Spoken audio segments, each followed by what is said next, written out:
Okay, physics gang, welcome. Unit 1, Kinematics and Dynamics, Part A, Understanding Motion. And there's just one little booklet dealing with this section here. So you may have looked at pages 1 to 10 in the duotang, and hopefully we can answer these questions. So the learning objectives you can find in the duotang. I won't bother going through them now because they're in there. So if we jump to the questions here, what is meant by mechanics in the physics sense?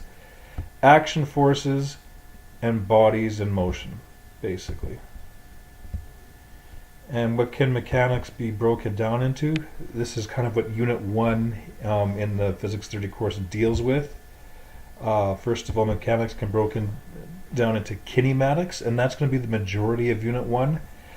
Describing motion without looking at the forces that causes the motion. So this basically, you see an object moving and describe it. And then the last part of the unit we'll be looking at dynamics, the actual forces that got the object moving the way you see it. And let's see, number 2, besides actually verbalizing motion that you see occurring, what are other 2 ways you can analyze it? And this again leads into what we're going to be doing in Unit 1 here, graphs and equations. We'll be looking at graphs, we'll look at what type of graph it is, be able to determine what type of motion is evident by the shape of the graph, and then from there derive equations, and then it's kind of a shorthand way of analyzing motion by using equations. Okay, if we look at the next page here, first of all, we should look at uniform motion. You likely did this back in Science 10. Constant speed traveling in a straight line. So that is what uniform motion is considered to be. Constant speed, straight line movement. So in what 3 ways can non-uniform motion occur? So basically, if we manipulate these 2 things here, we can see what happens when non-uniform motion. So we could have constant speed, but not going in a straight line. Okay, so you're moving at a certain speed, but you're turning a corner or turning around. Another example is, okay, if you're going in a straight line, what if you're not moving at a constant speed? So, for example, speeding up or slowing down, that would be an example of not being constant speed, and yet you can go in a straight line.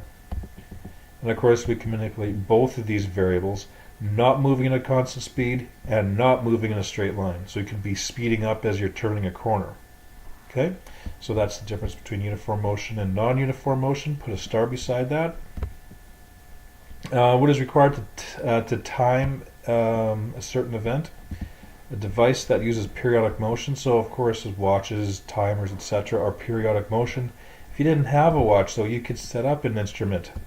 For example, dripping water from a tap or a pendulum. Both of those have periodic motion, which could be actually used to time events. So for example, before clocks existed, a pendulum could be used. So watch, clock, pendulum, stroboscope, water droplets, etc. And going back to Physics 20, which some of you may have done, frequency and period, how are they related? Frequency is inversely related to period, or vice versa. T is equal to 1 over F, period is equal to 1 over frequency.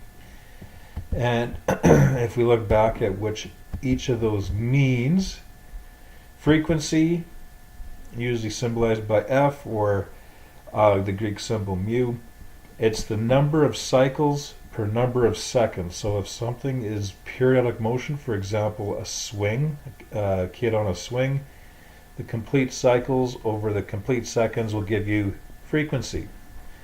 And it's kind of a weird unit here, cycles per second, or quite often it's just left as per second, or seconds to the negative 1. And to alleviate that weird unit there, the unit of hertz, or Hz, is often used for frequency. Period, we could simply take the inverse of that if we wanted to. See, T is equal to 1 over F, 1 over 0.33, 3.0 seconds. Or, of course, period is number of seconds per number of cycles. So it's inverse. 36 seconds over 12 cycles, 3 seconds. So that's the period and frequency for this particular question, child on a swing.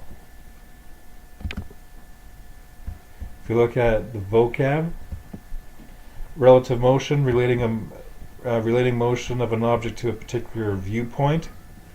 And for this I use an example with the car here.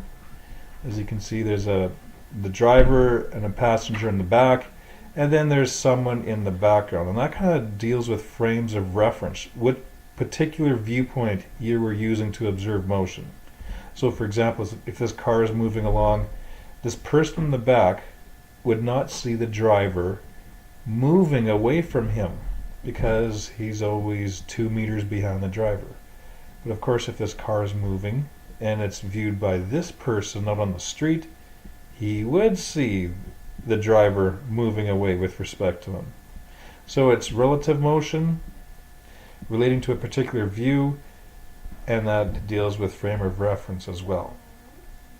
So two people here see the same motion, and yet they would describe it completely differently if they're talking about the driver. So I kind of use this diagram for both of these examples here. Relating motion to a viewpoint, and then looking at what particular viewpoints are there.